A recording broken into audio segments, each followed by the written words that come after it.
دنیا کام کے لیے ہے کہ یہاں ایک بندہ مومن کو مسلسل کام کرنا ہے، اور قبر آرام کے لیے ہے۔ قبر کا جو پیریڈ ہے، وقفہ ہے، وہ ہے آرام کے لیے کہ وہاں جا کر انسان تھکاوٹ اتارے، اور آخرت انعام کے لیے ہے۔ آخرت اس لیے ہے کہ وہاں بندے کو اس کی محنتوں کا صلہ مل سکے۔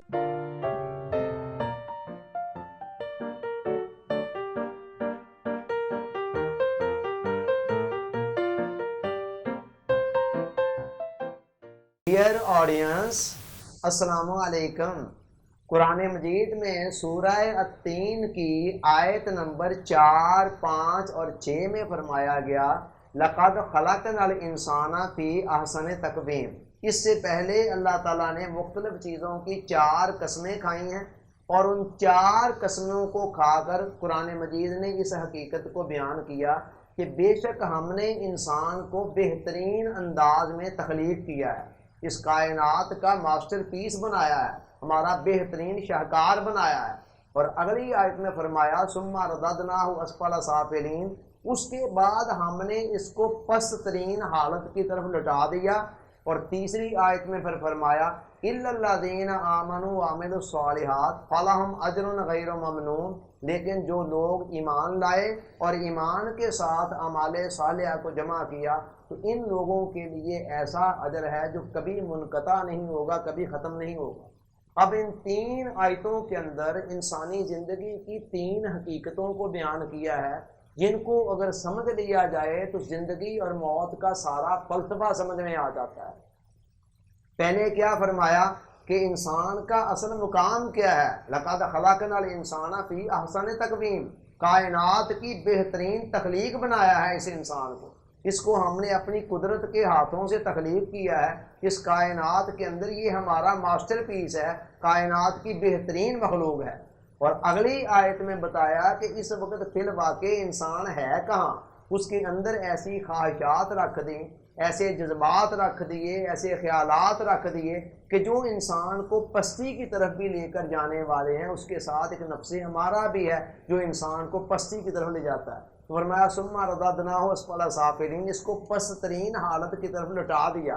اور اگلی آیت میں بتایا کہ اس پست ترین حالت سے اٹھ کر اپنے اصل مقام تک پہنچنا کیسے ہے۔ فرمایا اس کے لیے طریقہ کیا ہے؟ 2 چیزوں کو جمع کرنا ہے، ایک ایمان، اور پھر ایمان کے مطابق اعمال صالحہ کو بجا لانا۔ تو یہ پوری زندگی اور موت کا ایک سارا فلسفہ ہے جو سمجھ میں آتا ہے کہ اللہ تعالیٰ نے انسان کو جنت کی حسین لطیف فضاؤں کے اندر بسنے کے لیے پیدا فرمایا، اور دنیا کی یہ جو 50، 60، 70، 80 سال کی زندگی ہے، یہ اس جنت کے اندر بسنے کے لیے ایک تیاری کا موقع ہے کہ انسان اپنی شخصیت کو یہاں رہ کر پالش کرے، ایمان کے ساتھ، اعمال صالحہ کے ساتھ اس کو منور کرتا چلا جائے، اسے ریفائن کرتا چلا جائے، یہاں تک کہ انسان کی شخصیت اتنی پالش ہو جائے کہ وہ مرنے کے بعد جنت کی فضاؤں کے اندر بسنے کے قابل ہو سکے۔ اب سچویشن یہ ہے کہ تعمیر ہمیشہ محنت مانگتی ہے۔ کوئی بھی معاملے میں آپ نے کوئی چیز بنانی ہے، سنوارنی ہے، تو اس کے لیے محنت کی ضرورت ہے، اور تخریب کے لیے کسی چیز کو تباہ کرنا ہے، برباد کرنا ہے، اس کے لیے کسی محنت کی ضرورت نہیں ہے۔ دیکھیں بلندی پر چڑھنا ہمیشہ مشکل ہے، لیکن نیچے اترنا، پستی کی طرف آنا آسان ہے۔ کسی طرح آپ نے کسی مکان کو بنانا ہے تو بنانے میں کتنا عرصہ لگ جاتا ہے، لیکن اسی مکان کو آپ نے گرانا ہے تو گرانے کے لیے اتنی زیادہ محنت کی ضرورت نہیں ہے۔ اللہ عقل قیاس آپ ہر معاملے میں دیکھ لیں، بچے کو اگر عالم بنانا ہے، اسکالر بنانا ہے، پڑھا لکھا بنانا ہے، اس کے لیے کتنے اسکول ہیں، کتنے مدرسے ہیں، کتنے کالج ہیں، کتنی یونیورسٹیاں ہیں۔ لیکن کسی بچے کو اگر جاہل بنانا ہے تو جاہل بنانے کے لیے کچھ کرنے کی ضرورت ہے، کچھ کی بھی ضرورت نہیں ہے، بس ویسے ہی چھوڑ دیں اور جاہل خود بخود ہی وہ بن جائے گا۔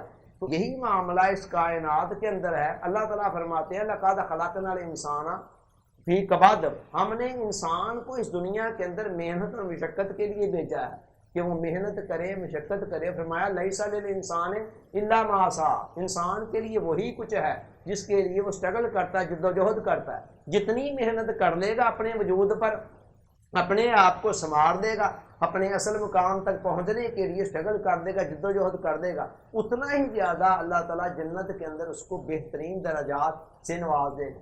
ہمارے اولیاء صوفیاء عرفاء نے بڑی خوبصورت بات کہی. انہوں نے فرمایا کہ دنیا کام کے لیے ہے کہ یہاں ایک بندہ مومن کو مسلسل کام کرنا ہے، اور قبر آرام کے لیے ہے. قبر کا جو پیریڈ ہے، وقفہ ہے، وہ ہے آرام کے لیے کہ وہاں جا کر انسان تھکاوٹ اتارے. اور آخرت انعام کے لیے ہے. آخرت اس لیے ہے کہ وہاں بندے کو اس کی محنتوں کا صلہ مل سکے.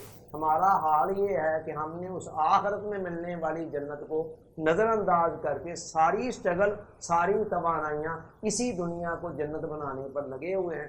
اس کے نتیجے میں آخرت تو ہماری خراب ہو رہی ہے، دنیاوی زندگی بھی تلخ ہوتی چلی جا رہی ہے.